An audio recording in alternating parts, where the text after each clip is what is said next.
Hello students, एक बार फिर से स्वागत है आपका मेरे चैनल पर। हम कर रहे हैं कक्षा 8 के लिए चैप्टर 1 परिमेय संख्या के एमसीक्यू।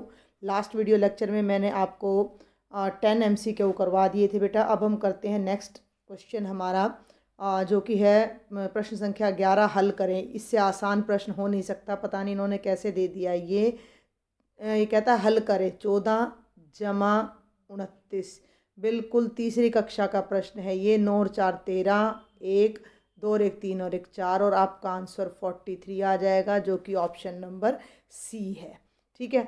प्रॉब्लम तब आती जब हम यहाँ पर हमें इसके साथ कोई घटा वगैरह दी गई होती, तो प्लस माइनस हम देखते परिमेय संख्या के लिए। ठीक है भाई, आगे बढ़ते हैं प्रश्न संख्या 12 पर। ध्यान देना, एक ऐसा पूर्णांक युग्म, युग्म का मतलब होता है बेटा जोड़ा, जोड़ा होता है 2 का। ठीक है, तो पूर्णांकों का जोड़ा बताना है, यानी ऐसे 2 पूर्णांक, पूर्णांक युग्म का मतलब ऐसे 2 पूर्णांक हमने बताने हैं, ऐसे 2 इंटीजर्स हमने बताने हैं जिनका योग -10 हो। ठीक है, जिनका योग -10 हो। तो आपके सामने 4 ऑप्शन है। पहला देखो 6 और 4 है, दोनों को जोड़कर देख लीजिए। 6 में 4 जोड़ेंगे आपका 10 आएगा।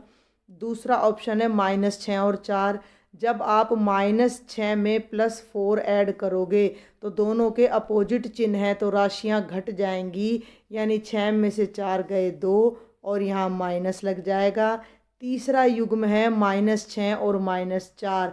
यहाँ देखिए ज़रा, -6 में जब -4 ऐड करोगे तो कितना आएगा? -10। कई बच्चों को ये चीज़ें समझ नहीं आती है, तो मैं इसके लिए उन्हें कहती हूँ कि आप संख्या रेखा पर ध्यान दें। मान लीजिए ये 0 है और 0 पर आप खड़े हो, ये आप हो यहाँ, तो -6 का मतलब आप यहाँ खड़े होकर 6 बार पीछे जा रहे हो। ये देखना भाई, मैं जैसे रेड पेन मेरा चल रहा है, 1 बार 2 बार 3 बार 4 बार 5 बार और 6 बार हम पीछे आए, तो ये -1, ये -2, ये -3, -4, -5 और -6। ठीक है भाई, ये आपका आ गया -6। और 4 बार और हमें पीछे जाना है, तो अगेन फिर जाओ पीछे, 1 2 3 4, 4 बार और गए, तो -6 से 4 बार पीछे गए, तो -7, -8, -9 और -10। तो ये लास्ट हमारा हो जाएगा -10। इसका मतलब है ये। अगर मैं -6 जमा 4 करती हूँ, ध्यान देना, पेन का कलर चेंज करके अब मैं ये आपको ये वाला ऑपरेशन दिखाती हूँ। -6 का मतलब 1 2 3 4 5 6 बार पीछे, और जमा 4 का मतलब 4 बार आगे जाना। तो अब मैं ये आगे जा रही हूँ, 1 2 3 और 4, और मैं कहाँ आकर टिकी हूँ? -2 पर। तो ये आंसर हमारा कितना आ रहा है? -2 आ रहा है। ठीक है, तो ये चीज़ आप इस तरीके से भी कर सकते हो। अदरवाइज आपका तरीका क्या होता है कि अगर आपके चिन्ह समान हैं, समान चिन्ह हैं, तो राशियां जुड़ जाएंगी, जोड़ो। ठीक है, राशियों को जोड़ दो, जो भी 2 टर्म हैं उन्हें जोड़ दो। और विपरीत चिन्ह है तो उन राशियों को घटा दो आपस में। भाई एक जमा के एक घटा के तो घटा दो। और पूरे उत्तर का, पूरे आंसर का जो चिन्ह लगेगा वो हमेशा बड़ी राशि का, बड़े नंबर का लगेगा। ये ट्रिक आपने ध्यान रखनी है। अगर जमा घटा करते समय दोनों के चिन्ह समान हैं, समान का मतलब दोनों जमा किए हैं तो भी जोड़ना है, जमा जमा है तो भी जोड़ना है, घटा घटा है तो भी जोड़ना है। दोनों के विपरीत चिन्ह, एक जब पहली जमा के दूसरी घटा की, पहली घटा की दूसरी जमा की, तो घटाना है और बड़ी राशि का चिन्ह लगाना है। इसमें चारों हैं, मैं आपको बताती हूँ। देखो दोनों जमा के हैं, इससे आपका ना रिवीजन भी हो जाएगा। 6 और 4 दोनों जमा के, तो 6 में 4 जोड़ दो 10। 4 और 6 में बड़ी राशि कौन सी है? 6, तो 6 का चिन्ह यानी जमा का 10 आएगा। घटा का 6, घटा का 4 समान चिन्ह है, फिर राशियाँ जुड़ेंगी, तो 6 और 4 10, लेकिन चिन्ह बड़ी राशि यानी 6 का आएगा। एक घटा की है और एक जमा की है। देखो 6 घटा का है, 4 जमा का है, तो राशियाँ घट जाएंगी। 6 में से 4 गया, कितना हो गया? 2, और बड़ी राशि का चिन्ह लगेगा, तो बड़ी राशि 6 है, तो हर बार जो 6 का चिन्ह होगा वही हमारे आंसर का चिन्ह होगा। और 6 घटा 4 विपरीत चिन्ह है 2, 6 बड़ा है, 6 का चिन्ह प्लस का है, तो +2। तो ये मैंने थोड़ा सा आपको रिवीजन करवाने की कोशिश की है। तो यहाँ से हमारा जो आंसर आएगा वो सी आएगा, -6 और -4 का योग -10 होगा। ठीक है भाई, आगे बढ़ते हैं। अब हम बड़े ध्यान से इस प्रश्न को समझना है। किसी बच्चे ने पहले भी मुझे डाउट भेज रखा था कि हमें ये समझ नहीं आया। -4 की पावर -2 का गुणात्मक प्रतिलोम क्या होगा। आप ध्यान रखें कि किसी भी संख्या x का गुणात्मक प्रतिलोम यानी मल्टीप्लिकेटिव इन्वर्स, गए है भाई ये मैं मत समझना, गुणात्मक प्रतिलोम इंग्लिश में बोलते हैं मल्टीप्लिकेटिव इन्वर्स, यानी कि x को किससे मल्टीप्लाई करें कि 1 आ जाए। तो x को 1/x से करो मल्टीप्लाई, x से x कट गया, 1 आ गया। तो अगर कोई संख्या x है तो उसका गुणात्मक प्रतिलोम 1/x होगा, ये आपने ध्यान रखना है। अब संख्या क्या है, संख्या देखो -4 की पावर -2। तो पहले तो इस -2 को एडजस्ट करो, पावर को नीचे लाओ, 1/-4 की पावर 2 हो जाएगी। क्यों, अगर x की पावर -m है तो उसे 1 के नीचे ले आओगे तो पावर अपना चिन्ह बदल कर धनात्मक हो जाएगी। तो ये हो गया 1/-4 की पावर 2। अब एक बात का और ध्यान रखना भैया आप कि -4 की पावर 2 करोगे तो भी -4 गुणा -4 16 आएगा, और भैया 4 की पावर 2 करोगे तो भी 16 आएगा। तो इस माइनस से कोई फ़र्क नहीं पड़ रहा। एक मिनट भाई, ये इस टर्म की बात करें, ये बन रहा है 1/-4 की पावर 2 हो गई। इसका गुणात्मक प्रतिलोम का मतलब है कि इसे किससे मल्टीप्लाई करें। तो इसको अगर हम इसी टर्म से इससे मल्टीप्लाई कर दें यानी -4 की पावर 2 से, लेकिन आपके ऑप्शन में ये कहीं भी नहीं है, तो आपको इसका ध्यान रखना पड़ेगा कि ये 1/4 की पावर 2 यानी 1/16 लिखा जा सकता है। अब 1/16 को मैं किससे गुणा करूं कि 1 आ जाए, तो मैं क्यों ना यहाँ 16 से कर दूं, क्योंकि 16 से 16 कट कर 1 आ जाएगा। तो 16 का मतलब क्या हो गया, 4 की पावर 2। तो जब हमने इस टर्म को 4 की पावर 2 से मल्टीप्लाई किया तो आंसर 1 आ गया। तो गुणात्मक प्रतिलोम हमारा 4 की पावर 2 हो जाएगा। थोड़ा सा उलझा हुआ है ये क्वेश्चन। देखो ये तो संख्या है तो इसका गुणात्मक प्रतिलोम ये तो हो नहीं सकता, तो ये कैंसिल। आगे बढ़ो, इसके लिए 1/4 नहीं हो सकता क्योंकि इसमें 4 की पावर 2 है। अब बच जाते हैं आपके ये 2 ऑप्शन। पहला ऑप्शन है 4 की पावर -2, इसका मतलब है 1/4 की पावर 2, और ये भी पावर माइनस है, तो दोनों समान पावर के तो नहीं हो सकते ना, आपके अलग अलग पावर। एक की पावर नेगेटिव है तो एक की पॉजिटिव होनी जरूरी, तो सही ऑप्शन हमारा ये बच जाता है। तो आप इस तरीके से भी इस क्वेश्चन को कर सकते हो। प्रश्न संख्या 14 बड़ा ही आसान सा प्रश्न है, अगर थोड़ा ध्यान से पढ़ोगे तो। यदि 2 परिमेय संख्याओं के हर बराबर हों, हर माने नीचे वाला, अंश माने ऊपर वाला, तो 2 संख्याएं हैं, एक के नीचे तो आपका 5 है, एक के नीचे तो 5 है और दूसरी के नीचे भी 5 है। ध्यान देना भाई, यदि 2 परिमेय संख्याओं के हर बराबर हो यानी दोनों के नीचे समान संख्या हो, वह अंश बराबर ना हो, यानी जो ऊपर आ रहे हैं वो हमें नहीं पता कि कितने कितने हैं, तो वह परिमेय संख्या बड़ी होगी, वह परिमेय संख्या बड़ी होगी जिसका अंश खाली स्थान हो, जिसका अंश खाली स्थान हो। अब ये क्या कहता है कि अगर दोनों के नीचे समान उत्तर है तो कौन सी संख्या बड़ी होगी कि ऊपर क्या आ जाए। अब आप देखो, मान लो ऊपर मैं ले लूँ 15, नीचे मैंने पहले ही 5 ले रखा, ध्यान देना, और दूसरी संख्या में 5 पहले ले रखा, ऊपर मैं ले लूँ भाई 20। कौन सी बड़ी हुई इन दोनों में से, 5 3 15, 3 5 चौके 20 4, तो ये वाली बड़ी हुई, यानी जिसका अंश बड़ा हुआ वो बड़ी हुई। भाई क्या कहना चाह रहा है ये कि यदि 2 परिमेय संख्याओं के हर बराबर है, दोनों के नीचे x है, तो अंश बराबर नहीं है, अंश अलग अलग है, तो कौन सी परिमेय संख्या बड़ी होगी जिसका अंश बड़ा होगा। ऊपर 15 है और ऊपर 20 है तो ये बड़ा होगा।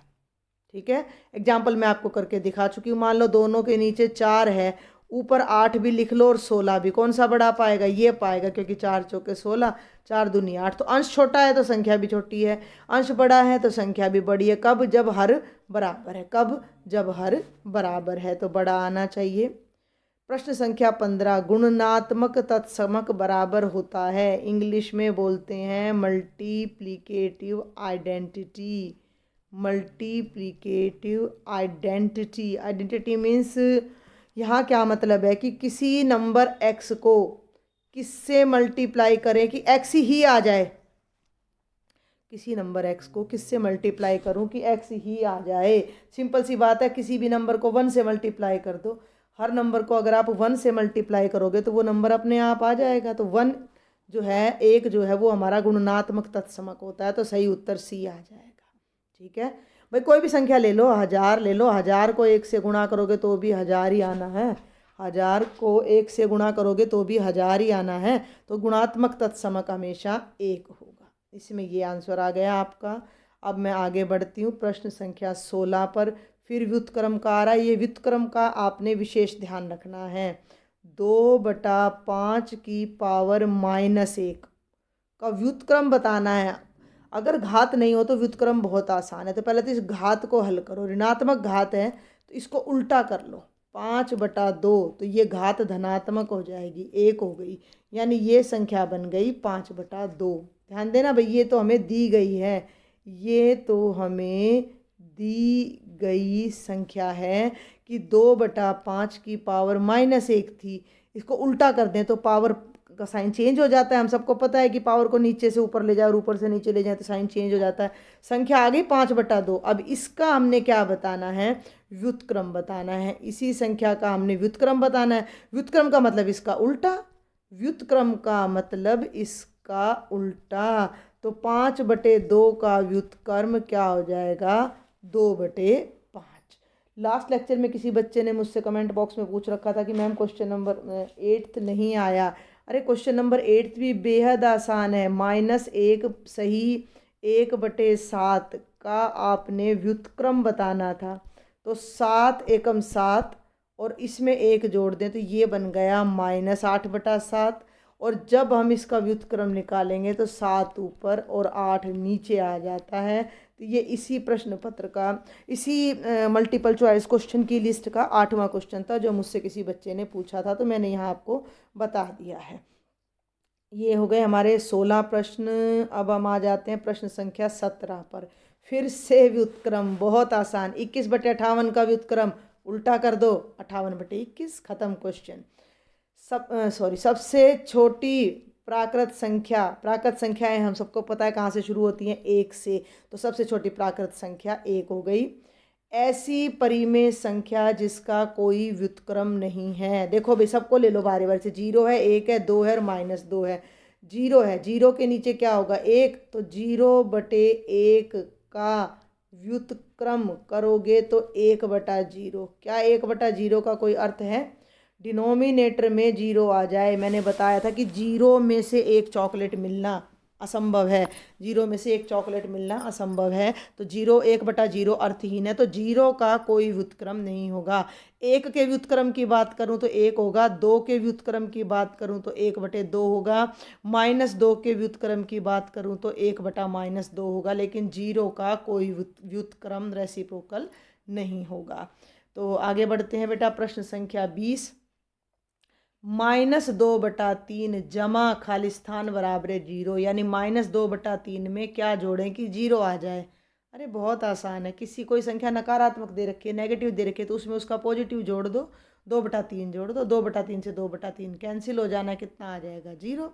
भाई -5 में क्या जोड़ दूं कि 0 आ जाए? तो 5 जोड़ दो, 5 से -5 कट जाएगा और 0 आ जाएगा। तो सही उत्तर हमारा कितना आ जाएगा? 2/3। ठीक है भाई, आगे बढ़ते हैं। अब हम प्रश्न संख्या 21 पर। फिर से वही गुणात्मक प्रतिलोम। गुणात्मक प्रतिलोम का मतलब इसको किससे गुणा करें? ठीक है, तो प्रश्न संख्या 21 पर अब हम आ रहे हैं। ये है, 1 मिनट भाई, ये है हमारा -5/8 गुणा -3/7 का गुणात्मक प्रतिलोम बताइए। पहले इसको हल कर लो। -5/8 गुणा -3/7। ध्यान देना, 5 को 3 से गुणा करेंगे 15, और दोनों नकारात्मक चिन्ह है तो दोनों मिलकर क्या बन जाएंगे? जमा का। और 8 7 कितना हो गया? 56। हमारी संख्या आ गई 15/56। इसका गुणात्मक प्रतिलोम यानी व्युत्क्रम बताना है। तो व्युत्क्रम कितना हो जाएगा? 56/15। 56/15। तो संख्या को उल्टा कर देना है। 22वां प्रश्न। 10 और 11 के बीच में कितनी प्राकृत संख्याएं हैं? भाई प्राकृत संख्याएं क्या होती हैं? 1, फिर 2, फिर 3, फिर 4, 5, 6, 7, 8, 9, 10 और 11। ये 10 है और ये 11, इनके बीच में कोई प्राकृत संख्या पूछ रहा है। प्राकृत संख्या कोई नहीं होती, परिमेय संख्याएं अनंत होती हैं। तो इसका मतलब इनके बीच में कितनी प्राकृत संख्याएं हैं, तो हम यहाँ लिख देंगे 0, यानी कि कोई भी प्राकृत संख्या 10 और 11 के बीच में नहीं आती। फिर बेहद आसान प्रश्न 23वां, -5 का व्युत्क्रम क्या होगा, तो 1/-5, उल्टा कर दीजिए उसको। इसको आप -1/5 भी लिख सकते हो, माइनस को बीच में लगाकर ऐसे 1/5 भी लिख सकते हो, तीनों ही बातें समान हैं। चलिए भाई आगे देखते हैं प्रश्न संख्या 24। यदि x और y कोई दो परिमेय संख्याएं हों तो x और y के मध्य की परिमेय संख्या क्या होगी। देखो मैंने अभी आपको एक क्वेश्चन आया है आधा मिनट पहले कि 10 और 11 के बीच में कितनी प्राकृत संख्याएं हैं, तो हमने देखा है कितनी भी नहीं है। लेकिन 10 और 11 के बीच में अगर मुझे परिमेय संख्या निकालनी है तो मैं क्या करूँगी, 10 में 11 जोड़कर 2 से भाग कर दूंगी। 10 और 11 का जोड़ हो गया 21 को मैं जब 2 से भाग करूंगी तो 10.5 आएगा। और 10.5 10 और 11 के बीच में लाई कर रहा है, लेकिन ये प्राकृत नहीं है, ये परिमेय है p/q। तो परिमेय तो बहुत अनंत लाई कर सकती है दो नंबर्स के बीच में। तो अब हमारा प्रश्न क्या है कि x और y के बीच में परिमेय संख्याएं क्या होंगी, तो वो होगा x जमा y/2। सबसे आसान तरीका ये होता है कि जिन संख्याओं के बीच में कोई दो परिमेय संख्याएं दे रखी हों, नहीं ये कोई परिमेय संख्या पूछी गई हो, तो वो उन दोनों के जोड़ का क्या हो जाती है, आधा हो जाती है। आगे बढ़ते हैं प्रश्न नंबर 25। किसी धनात्मक परिमेय संख्या का व्युत्क्रम क्या होगा। अरे संख्या धनात्मक है तो व्युत्क्रम भी धनात्मक होगा। मान लिया संख्या 5 है, अब मैं कह दूं भैया 5 का व्युत्क्रम बताइए, तो व्युत्क्रम क्या बताता है, उल्टा कर दो, 1 ऊपर 5 नीचे। तो ये भी क्या है, पॉजिटिव है। तो अगर नंबर पॉजिटिव है, धनात्मक है, तो उसका जो व्युत्क्रम भी आएगा वो भी धनात्मक ही आएगा हमारा। ठीक है भाई, आगे बढ़ते हैं। अब हम प्रश्न संख्या 26 है ये कि कौन सी परिमेय संख्या अपने ऋणात्मक के समान होती है। ऐसी कौन सी परिमेय संख्या है कि वो संख्या भी वही हो और उसका ऋणात्मक भी वही हो। तो ऐसी तो केवल और केवल एक ही संख्या होती है जो कि 0 होती है। आप नंबर लाइन ड्रॉ कर लो, 0 1 2 3, ज़्यादा दूर क्यों जाते हो, -1 -2 -3। अब ये देखो 1 और इसका ऋणात्मक -1 बराबर थोड़ी हैं, 2 का ऋणात्मक -2 बराबर थोड़ी, लेकिन 0 और 0 का ऋणात्मक -0 को भी 0 ही लिखा जाता है, तो दोनों समान होते हैं। तो संख्या क्या आ जाएगी, 0। अब है बेटा प्रश्न संख्या 27। -7/19 का योज्य प्रतिलोम बताएं। योज्य माने जोड़ना, प्रतिलोम उल्टा, यानी कि कहने का मतलब क्या है कि इसके अंदर क्या जोड़ूं कि 0 आ जाए। ठीक है, तो -7/19 में क्या जोड़ूं कि 0 आ जाए। तो सिंपल सी बात है, 7/19 जोड़ दीजिए, एक धनात्मक हो गया एक ऋणात्मक हो गया, दोनों कटकर 0 आ जाएंगे। तो बहुत आसान प्रश्न था। इसकी जगह कोई और संख्या आ जाए, मान लो 8 का योज्य प्रतिलोम, तो 8 में क्या जोड़ें कि 0 आ जाए, तो 8 में -8, यानी कोई संख्या ऋणात्मक है तो उसका योज्य प्रतिलोम धनात्मक हो जाएगा। संख्या धनात्मक है तो योज्य प्रतिलोम ऋणात्मक हो जाएगा। ये थी प्रश्न संख्या 27। 28वां देखते हैं अब हम। सबसे छोटी पूर्ण संख्या क्या होगी। सबसे छोटी पूर्ण संख्या क्या होगी। तो हम सबको पता है पूर्ण संख्या सब छोटी क्या होती है, 0। संख्याएं पूर्ण कहाँ से शुरू होती है, 0 से शुरू होती है, प्राकृत शुरू होती हैं। 1 2 3 4 5 6 ये प्राकृत होती हैं, ये पूर्ण होती हैं। ठीक है ना भाई, ये प्राकृत ये पूर्ण। पूर्णांक की बात करें तो ऋणात्मक आ जाती हैं। तो सबसे छोटी पूर्ण संख्या क्या आ जाएगी, 0 आ जाएगी। ऐसी संख्या क्या कहलाती है। देखो कितने आसान आसान प्रश्न है। मैं कहती हूँ कि ये सब परिभाषाएं मात्र हैं। ऐसी संख्या क्या कहलाती है जिसे p/q के रूप में लिखा जा सकता है। p और q पूर्णांक हैं और q बराबर है 0 नहीं है। ये मैं इसी लेक्चर में, इससे पिछले लेक्चर में फर्स्ट पार्ट में आपको बता चुकी हूँ कि वो संख्या हमारी क्या कहलाती है, परिमेय संख्या। क्योंकि जब मैंने चैप्टर स्टार्ट किया तो इसका नाम था परिमेय संख्या, तो वहीं मैंने आपको परिमेय संख्या की डिटेल दे दी थी कि जिन संख्याओं को p/q के रूप में लिखा जा सकता है वो परिमेय संख्याएं कहलाती हैं। तो 29वें का आंसर हो जाता है परिमेय संख्याएं। अब हम प्रश्न संख्या 30 पर आ रहे हैं। परिमेय संख्याओं के योग के लिए कौन सी संख्या एक तत्समक होती है? देखो, तत्समक का क्या मतलब है कि x अगर कोई परिमेय संख्या है, x अगर कोई परिमेय संख्या है तो मैं x में जो भी जोड़ूं, क्या जोड़ूं कि x ही आ जाए, तो जो संख्या मैं यहाँ जोड़ूंगी वो तत्समक कहलाएगा। ध्यान देना है, x में क्या जोड़ दूं कि x आ जाए, तो x में अगर मैं 0 जोड़ूं तो x आएगा। आप किसी भी संख्या में 0 को जोड़ दो, वो संख्या स्वयं आ जाएगी। 5 में 0 जोड़ोगे 5 आएगा, 100 में 0 जोड़ोगे 100 आएगा। तो 0 जो है वो योज्य तत्समक कहलाता है। मतलब अर्थात कि 0 को किसी में भी योग कर दो तो वो संख्या स्वयं आ जाती है, तो तत्समक क्या हो जाएगा? 0 हो जाएगा।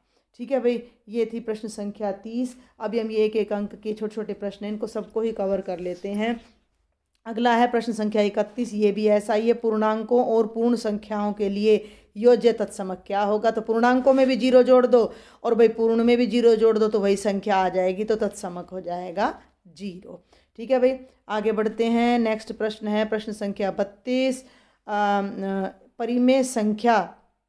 परिमेय संख्या a/b का योज्य प्रतिलोम क्या होगा? भाई a/b में क्या जोड़ें कि 0। योज्य तत्समक 0 होता है, योज्य प्रतिलोम होता है दी गई संख्या का विपरीत। इसको बोलते हैं एडिटिव इनवर्स, इसको बोलते हैं एडिटिव आइडेंटिटी। ठीक है, तो a/b में क्या जोड़ें कि 0 आ जाए। तो मैंने अभी पीछे भी एक प्रश्न आया था 8 और -8 लेकर, मैंने बताया था कि किसी भी संख्या का योज्य प्रतिलोम बताना है तो उसका नेगेटिव उसमें जोड़ दो, 0 आ जाएगा। ध्यान से फिर बता रही हूँ, 8 का योज्य प्रतिलोम, 8 का योज्य प्रतिलोम -8 होगा। -7 का योज्य प्रतिलोम +7 होगा। 3/4 का योज्य प्रतिलोम -3/4 होगा। -7/8 का योज्य प्रतिलोम जमा का 7/8 होगा। ये 4 उदाहरण देकर मैंने आपको समझा दिया है कि किसी भी संख्या का योज्य प्रतिलोम उसका ऋणात्मक होता है, तो a/b का योज्य प्रतिलोम -a/b आ जाएगा। और ये 5-6 क्वेश्चन और रह गए हैं, बहुत सरल हैं। 21/8 का व्युत्क्रम अब मैं डायरेक्ट करा रही हूँ, 8/21। ठीक है, -1 का गुणात्मक प्रतिलोम यानी -1 को उल्टा कर दें। भाई -1 का मतलब -1/1 उल्टा करोगे 1/-1 यानी -1 ही रहेगा। आगे चलते हैं प्रश्न संख्या 35।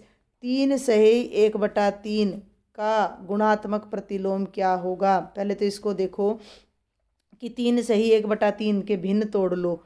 3 सही 1/3 मिश्रित भिन्न 3 3 9 और एक 10/3 है, तो 10/3 का गुणात्मक प्रतिलोम इसका उल्टा हो जाएगा यानी 3/10 आ जाएगा। अगर ऑप्शन हो, कुछ कई बार ऐसे उलझा देते हैं, ध्यान से सुनना मेरी बात को। 3 सही 1/3 का मतलब है 10/3, उसका प्रतिलोम गुणात्मक प्रतिलोम उसका उल्टा हो गया 3/10, तो हमारा सवाल हो गया ख़त्म, 3/10 आ गया हमारा। लेकिन 3/10 कई बार ऑप्शन दे देते हैं, तो इसको दशमलव में बदलेंगे तो 0.3 भी हमारा उत्तर है और 3/10 भी हमारा उत्तर है। आगे बढ़ते हैं, 2 छोटे छोटे प्रश्न और रह गए, 3, 35, 36, 37 फिर फिलअप्स रह जाएंगे जिन्हें मैं नेक्स्ट लेक्चर में कवर करूँगी। 35 तो करा दिया भाई मैंने। 36, संख्या रेखा पर 1/3 को शून्य के किस ओर दर्शाया जाता है? 1/3 पॉजिटिव है कि नेगेटिव है? पॉजिटिव है। पॉजिटिव का मतलब धनात्मक है, तो धनात्मक संख्याएं शून्य के किस ओर आती हैं? दाईं ओर आती हैं। दाईं ओर हम अपना देखेंगे, लाइन का नहीं देखेंगे। हमारे दाईं ओर पॉजिटिव संख्याएं आती हैं, धनात्मक आती हैं। हमारे बाईं ओर नेगेटिव संख्याएं आती हैं, ऋणात्मक आती हैं। तो इसको कोई दशमलव वशमलव में कुछ नहीं बदलना, आपने सिर्फ ये ध्यान रखना कि ये पॉजिटिव है तो ये किस ओर आएगी? तो ये हमारी संख्या आएगी दाईं ओर, यानी कि शून्य के दाईं ओर आएगी। और ये आज के लेक्चर का लास्ट क्वेश्चन होगा बेटा। आप इससे पहले मैं आपको कहना चाहूँगी कि अगर मेरे चैनल को आपने अभी तक सब्सक्राइब नहीं किया है, सब्सक्राइब करने में आप देर कर रहे हो, तो जल्दी से जल्दी मेरे चैनल को आप सब्सक्राइब कर दीजिए। और अपने फ्रेंड्स को शेयर कर दीजिए, बेल आइकन को भी दबा दीजिए। 7 और 9 के बीच में कितनी परिमेय संख्याएं होंगी? तो 7 और 9 के बीच में तो बेटा जी अनंत परिमेय संख्याएं हो जाएंगी, अनंत। ठीक है ना। तो ये था हमारे 37 क्वेश्चन थे। अब हमारे कुछ थोड़े से फिलअप्स रह गए हैं, उन्हें हम नेक्स्ट लेक्चर में लेंगे, नहीं तो ये ज़्यादा लंबा हो जाएगा। कोई भी डाउट हो तो आप मुझे कमेंट बॉक्स में लिखें। Thank you students.